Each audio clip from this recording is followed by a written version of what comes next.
some assistance? Hello, can I help you? Oh, thank goodness. Yes, my name is Grace Pinch Smedley, of the Bath Pinch Smedleys. I was hoping someone would come along soon. I was about to defy my father's wishes and would never have forgiven myself. You see, I need to retrieve something from the bottom of the lake. Might you be the one to help me? Diving into the lake sounds like an adventure. Tell me more. Splendid! Precisely the response I'd hoped for. What do you need help retrieving? Years ago, my grandfather, who fancied himself quite the astronomer, set sail from Hogsmeade Station for what was meant to be a quick stargazing cruise with my grandmother. They never returned. I'm so sorry. What happened to them? We can't be sure. We only know that neither they nor their boat made it back to shore. They were presumed drowned. Father was so distraught that he forbade our family from setting foot on or in the Black Lake ever again. A treasured family astrolabe vanished with them that night. If you could dive down and retrieve it, I may be able to bring my father some peace.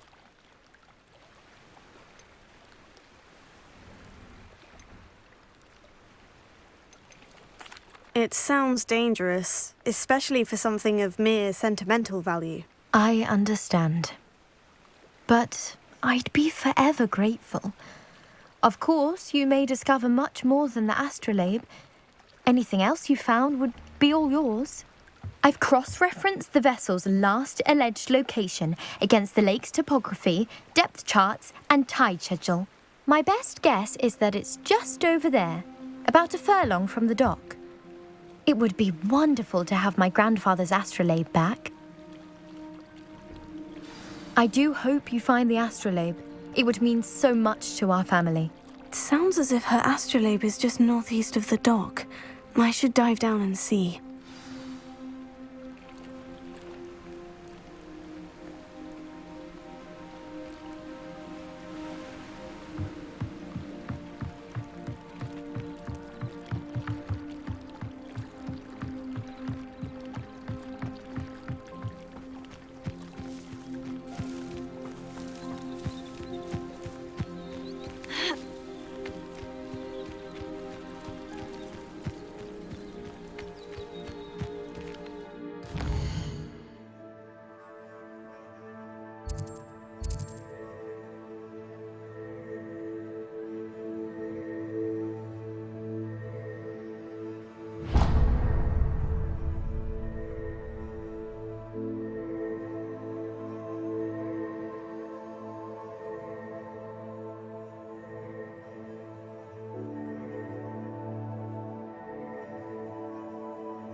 Potato!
Good morning, Professor Garlic. How wonderful it is to see you again, Lenora dear. Oh, here. You'll need these for today's class. A little treat for your auntie. Ah, hello. Class, please welcome the newest rose in our garden. We do look forward to growing together. How thrilling it is to have everyone back together again. This year will be filled with enchantment and excitement, but the most important thing cultivated in herbology is knowledge. The prudent herbologist is no more afraid of the venomous tentacula than the bouncing bulb. Now then, today we will be acquainting ourselves with the mellifluous tuber known as the mandrake root. Accio. Let's see if we can't make our fibrous friends a bit more comfortable, shall we? First, let's protect our ears.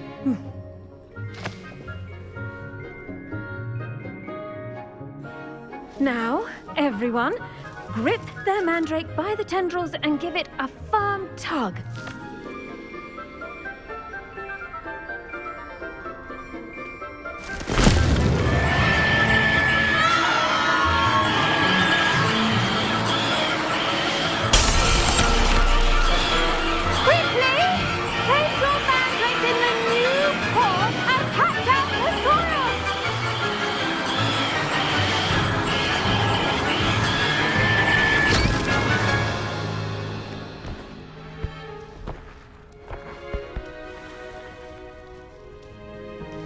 The soil should envelop the root like a warm, dirty blanket, putting the mandrake right at ease. Reparo! I'm very sorry about that. Yours was a bit mature, I'm afraid. All right then, off you go. Splendid work, everyone.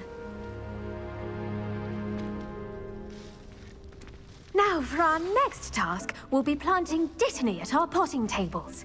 You can all get started. I need to have a brief word with our new student. The best time to plant a seed is last season. The second best time is now. I should think Professor Garlic would be more careful with her mandrakes.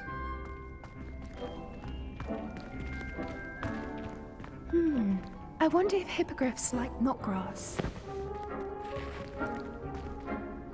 Yes, Professor? Firstly, well done with your mandrake. They can be rather difficult to get a grasp of. Actually, I enjoyed it. I couldn't help but catch your enthusiasm. How kind of you. It seems you're already taking to herbology like a mandrake to fresh soil. Now, as I mentioned, next we'll be planting dittany. Let us find you some seeds. I already have some, Professor. Picked them up in Hogsmeade. You visited the Magic Neep. Wonderful! A prepared student is bound to bloom.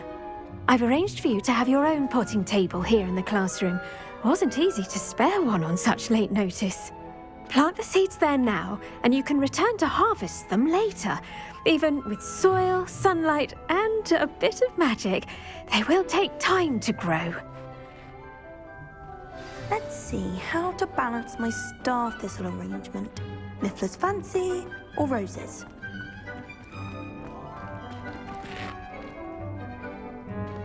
I do wonder about Professor Fig. He's hardly ever in his class. Did you know that you can use the mandrake to defend yourself? Why, the very idea.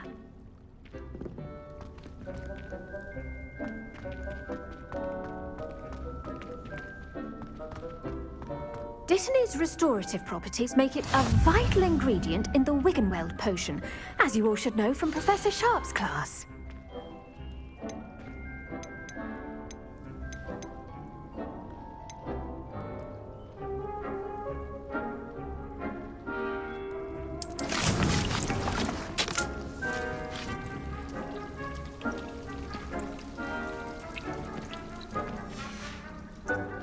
Done! Once it can be harvested, your dittany will be ready to use in Wiggenweld potion. I'll let Professor Sharp tell you about that. Now, what say we branch out? Introduce you to a different sort of flora, the Chinese chomping cabbage. You'll find that some plants are better suited to uses outside of a cauldron. The cabbages do get testy without something to chew. Fortunately, I have a dummy for them to gnaw on. Dear, and let them have a good chomping. Yes, Professor. They're in the other greenhouse. It's just at the end of the footbridge leading out of this room. Your classmate, Mr. Pruitt, has kindly offered to accompany you. Come back and see me when you're finished. Oh, and mind your fingers. They do bite.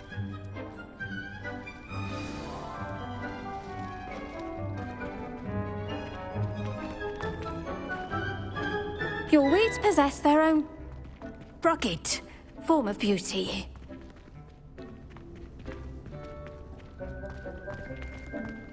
The venomous tentacula isn't so much murderous as it is simply misunderstood.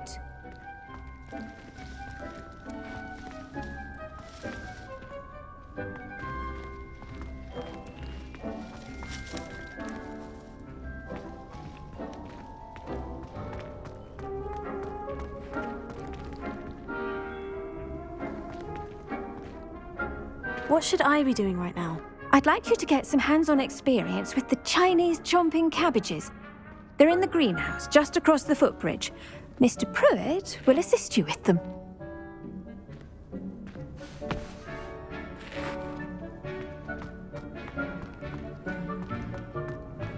When you grow a plant, you bring joy into the world. Hello. Saw you on your way to Hogsmeade the other day. Nice to meet you. I'm Leander.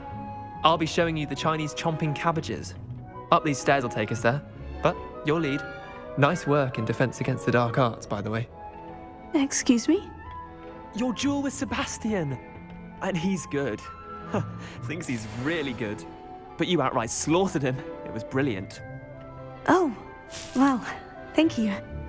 I nearly put Sebastian in his place myself. I mean, I would have, if Hecate hadn't stopped me. Didn't she stop that dragon skull from crushing you? Typical Slytherin trick, dropping a dragon skull on someone during a fight. We Gryffindors fight with honor. You know that, of course.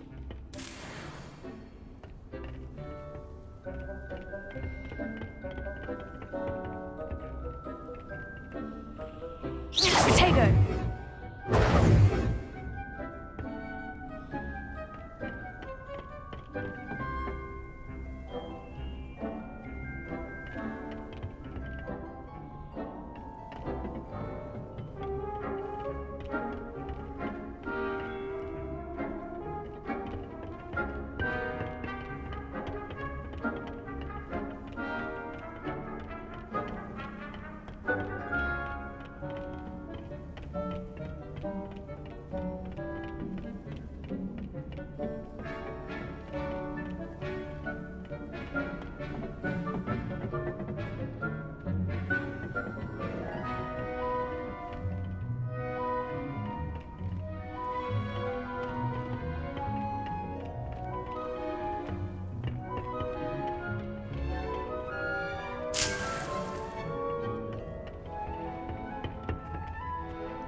Here we are, home of the Chinese chomping cabbage.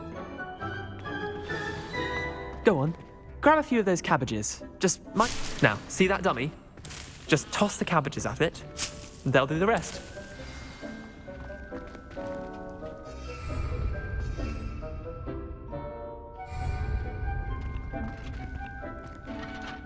I'm sorry. What do I need to do? Garlic said she wanted you to have a go at tending the cabbages. Give them some time to chomp and whatnot. Nothing to it, really. Just toss some of those Chinese chomping cabbages out. You'll see fairly quickly why we call them that.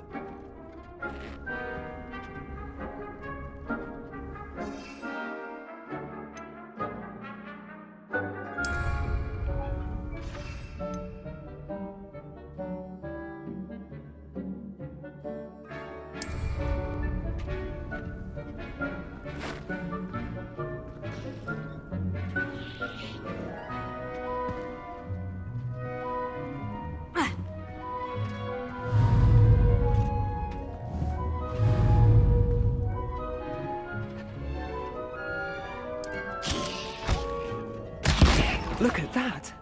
They'll chew on anything they can get their mouths on. Mum planted some in her garden last year to keep the gnomes out. Did save her the denoming, but they left her honking daffodils in tatters. Vicious little bastards, aren't they? My kind of plants. Not like stupid booba tubers and bouncing bulbs. The kind of plants that just have your back in a fight. Not saying you can't go it alone, but, well, imagine that wasn't a dummy. I suppose they could prove useful outside of the greenhouse. Nothing wrong with a bit of backup, even if it is from a cabbage. It's chaos out there. Trolls in Hogsmeade and such. You can't be above throwing a cruciferous vegetable if necessary. Dogweed and deathcap has more of them, if you're keen. Other plants too. Ones your parents wouldn't plant in the garden. You get the idea. Anyway, we probably ought to head back to class. Take your time. I'll see you back in class.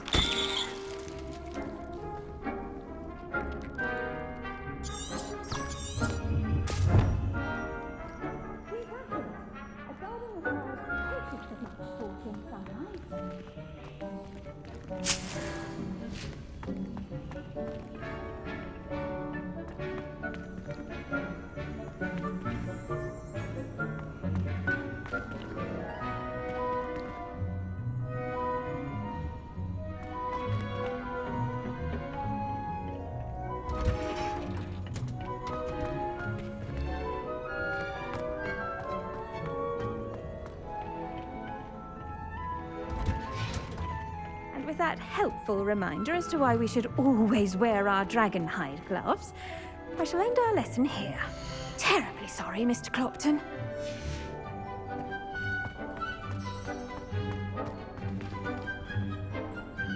I attended to the Chinese chomping cabbages, Professor.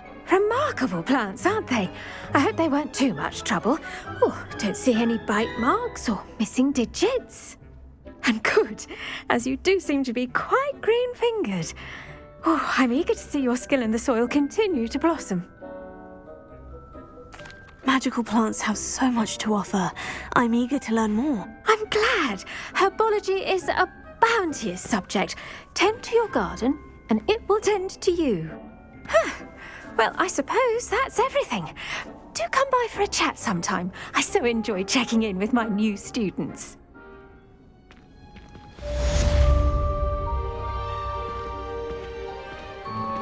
Those mandrakes are really relishing their new